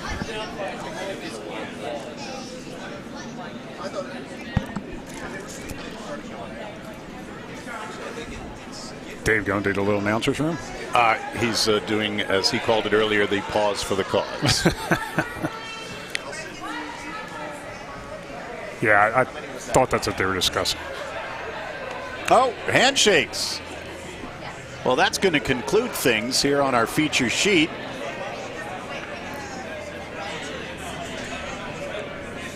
And I guess the final would have been 9-4. 9-4, and it's hard to disagree with that decision. Yeah, it's pretty tough to It's take a big, 5. big deficit, and the Hallisey rink has been in control most of the game. Some beautiful individual efforts from all 4 of the Denver ladies, but big hole to climb out of, and Philadelphia would just hit, of course, in that 8th end if it were played. So now the other 2 sheets, C and D, are both in the warm room, broom stacking. So our remaining game is the Potomac v. Potomac C event semifinal on sheet A. And a big 7th end.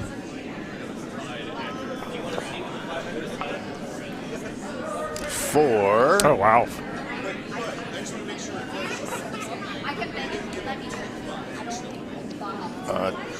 Dante, I guess that is. Oh, I see. Nick Datlow put up 4 in the 7th to go up 7-5. So now the Redstones for Michael Dobbs have hammer in the 8th. Oh, unfortunately, they're a hogged bluestone for the Datlow rink.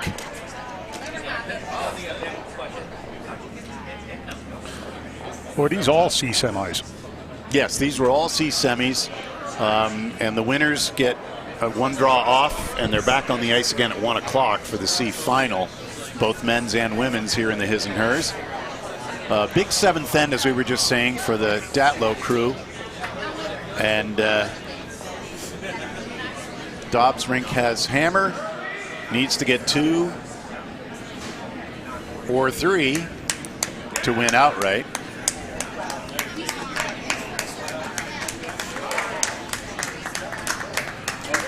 So many beers in commemoration of our third Bonspiel commentating together. Got you a little present here, buddy. Let me take a look at this. Shut up, liver. You're fine. I love it. Thank you, sir. You're a gentleman and a scholar. So we'll pick this broadcast up with our second and fourth event finals at what time is it? 10:15.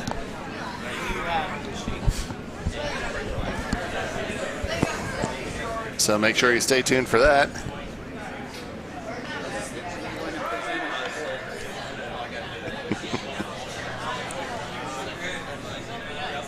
Just do it.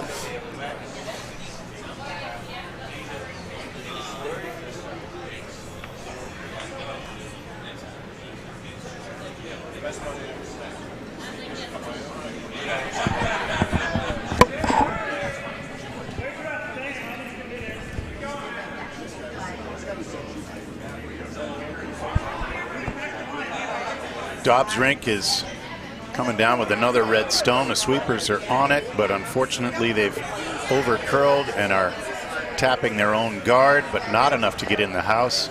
Well, they definitely got guard set up. That is for sure. They are building a wall, which is sometimes good, sometimes bad if you need to get 2 in. Well, how many stones are left? It looks like there's 4 blues and 3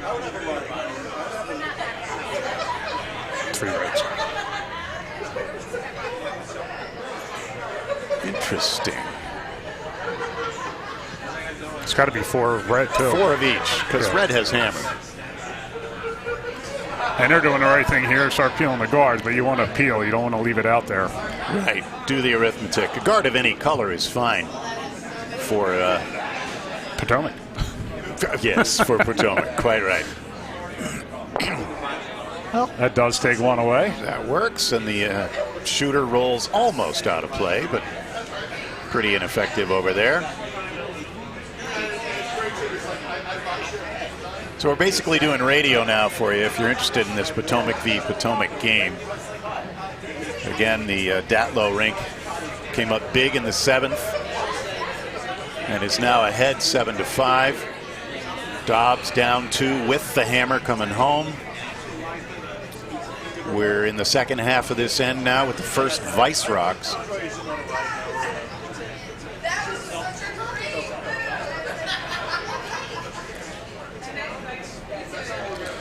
Ian, you've been here all week. How's the how much curl are we getting? That's a lot of ice to get under that guard.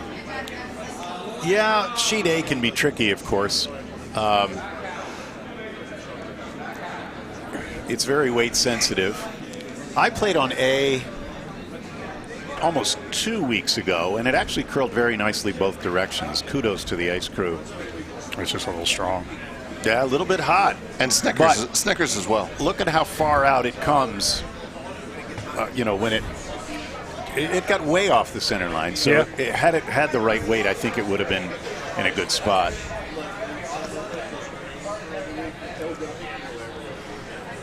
So we just presented Zach with a little gift. Lisa Gary tends to collect different items. Oddities and antiquities. That's correct. One sample that she has a salesman sample of a casket from the Boyertown Casket Company, and they live in Boyertown, so it's kind of local as well. And it's just approximately 6 inches long, velvet-lined casket. Oh, okay. So Lisa and I conspired, and we got a little skeleton with a miniature Zach hat and cut a little yellow shirt onto it. Yellow shirt Sunday. And on Sunday, Zach received himself. In a coffin. in a coffin. Oh, this one's got to go for weight. The look was precious. It was Oh, great. It was they might get it there. Come on, guys. Keep sweeping it. Keep sweeping it. The I think stones you are got it. carrying. I think you've got it. It's not quite going to bury, but They keep bringing it, dragging it over. They will. Blue is now forced to make a shot here. 2 stones of each color remain. We've got 1 red stone just in front of the tee on the left side of the house. And there is a blue stone right in the middle of the back 12, right on the center line. And the ladies' 4th event final that we'll be watching will be Team Alessi from Potomac versus Team Shaw. Laura, and Honorary Laura.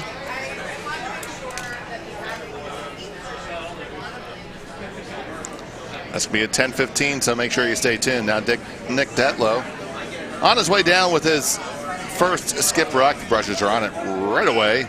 Cody Johnson calling the line. I think they got it. Nice shot. by the guard. They Nice shot. scored it past the guard, and they do make the nose hit. So now Michael Dobbs has 2 red stones remaining, and 2 red stones must count for this game to continue. We've still got the blue in the back 12 center line. Now we have a blue stone in the left side of the 8-foot, about 1.5 stones in front of the tee line. So the house looks exactly the opposite of what it needs to look like if red is going to stay in this game long enough to throw skip rocks. Would you just throw the same shot they threw and hope maybe you could just kind of sneak over to the undercover, because That's what Michael- otherwise you're going to have to freeze or do something here. And that is what Michael's calling. I think with that ice, fellas, it may be a hair less weight they're planning. Of course, the further forward the stone is, the tougher it is to get around the guard and stick.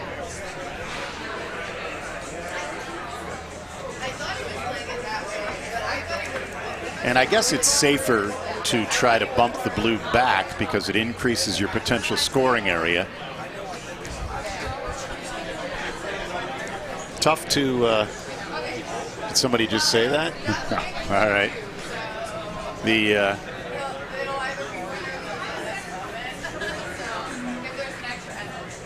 That coffee's pretty strong, isn't it, dear partner? I don't know. So Michael Dobbs with his first skip rock. Potomac Curling Club 8th end. Sweepers are on it early. They got to clear that guard. Got to clear the guard.